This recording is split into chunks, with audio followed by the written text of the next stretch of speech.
Good morning विद्यार्थी मित्रांनो. Good morning sir.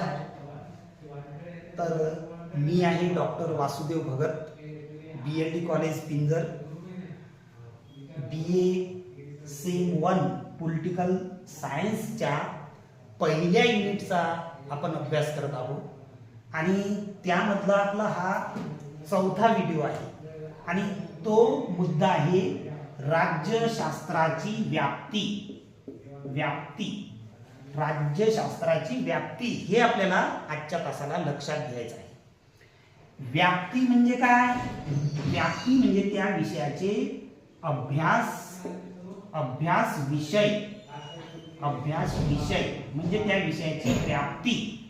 म्हणजे सोप्या शब्दात राज्यशास्त्र कशाचा अभ्यास करते किंवा राज्यशास्त्रात कशाचा किंवा कोणकोणत्या बाबीचा अभ्यास केला जातो त्याला म्हणतात राज्यशास्त्राची व्याप्ती. कोणकोणत्या बाबीचा? तर पूर्वी आपण व्याख्या बघितलेल्या आहेत, ती तुम्ही व्हिडिओ पाहिले असतील किंवा नसतील पाहिले तर पुन्हा पाहून घ्या, म्हणजे तुम्हाला हे सुद्धा आणखी चांगल्या प्रकारे लक्षात येईल. आता आपण मागची जास्त उजळणी नाही करू, तर डायरेक्ट राज्यशास्त्राची व्याप्ती कोणती आहे किंवा राज्यशास्त्राच्या अभ्यासाचे विषय कोणते आहेत ते आपण पाहू. तर अगदी क्रम देऊ त्याला आपण. जसं 1 नंबर, राज्यशास्त्राच्या अभ्यासाचा विषय आहे राज्य. राज्य हा राज्यशास्त्राच्या अभ्यासाचा व्यापक विस्तृत विषय आहे. आता राज्य म्हणजे आपल्या देशातील घटक राज्य असा अर्थ नाही पहा. जसं महाराष्ट्र हे काय आपण म्हणतो, राज्य म्हणतो, घटक राज्य म्हणतो, पण तसं नाही. तर राज्यशास्त्रामध्ये राज्य म्हणजे काय? देश. जसं भारत हे काय आहे? देश आहे. म्हणजेच आपल्या परिभाषेत भारत हे काय आहे? देश सुद्धा आहे आणि राज्य सुद्धा आहे. समजली ना गोष्ट? अमेरिका राज्य आहे, इंग्लंड राज्य आहे, तसंच आपला भारत देश राज्य आहे. आता ते थोडं बाजूला ठेवू आणि आपल्या मुद्द्याकडे येऊ, अगदी मुद्देसूद. तर राज्यशास्त्राची व्याप्ती म्हणजे अभ्यास विषय आणि पहिला अभ्यास विषय मी तुम्हाला सांगितला राज्य किंवा देश. हे काय आहे? राज्यशास्त्राचा अभ्यासाचा विषय आहे. पण मग आता या राज्याच्या अंतर्गत काय येते? तर राज्याच्या अंतर्गत कोणासाठी आहे राज्य? राज्यामध्ये कोण राहतात? तर राज्यामध्ये कोण राहतात? व्यक्ती राहतात. व्यक्ती.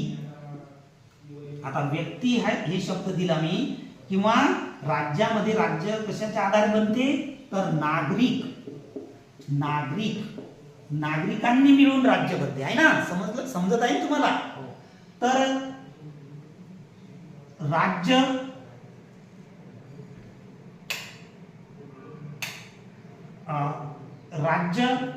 हा अभ्यासाचा विषय राज्यशास्त्राच्या आणि व्यक्ती हा अभ्यासाचा विषय. परंतु व्यक्ती कोणत्या अंगाने? तर व्यक्तीच्या राजकीय वर्तणुकीचा अभ्यास करते फक्त. राजकीय म्हणजे तो धार्मिक कार्य करत असेल तर तो धर्मशास्त्राचा अभ्यास विषय होईल, आहे ना? पण तो जर राजकीय कार्य करीत असेल म्हणजे एखाद्या राजकीय पक्षाचं काम करत असेल तेव्हा त्याला म्हणता येईल त्या व्यक्तीचा अभ्यास राज्यशास्त्रामध्ये होईल. समजलं थोडं? म्हणजे राज्यशास्त्राची व्याप्ती कशात आहे? राज्य, व्यक्ती आणि त्याचे राजकीय वर्तन समजा. आणि मग या राज्याच्या अंतर्गत व्यक्तीसाठी काय आहे राज्यामध्ये? तर मग पहा, व्यक्तीसाठी आहे शासन, आहे ना? शासनाशिवाय असते का राज्य? शासनाशिवाय राज्य असूच शकत नाही. शासनाचा कोणताही प्रकार असेल, शासन आहे. मग शासनाच्या अंतर्गत किंवा दुसरी बाजू कायदे मंडळ आहे, न्याय मंडळ आहे. हे सुद्धा राज्यशास्त्राच्या अभ्यासाचा विषय आहे व्याप्तीमध्ये. म्हणजे आपण क्रमांक देऊ शकतो त्याला. आता हे 3 झालं नाही का, आणि हे 4था क्रमांक.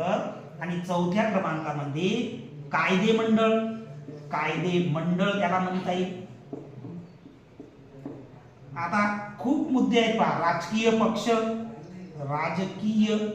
पक्ष हे सुद्धा राज्यशास्त्राचा अभ्यास विषय आहे. आणखीन आंतरराष्ट्रीय संघटना, जसे एखादी आंतरराष्ट्रीय संघटना सांगता येईल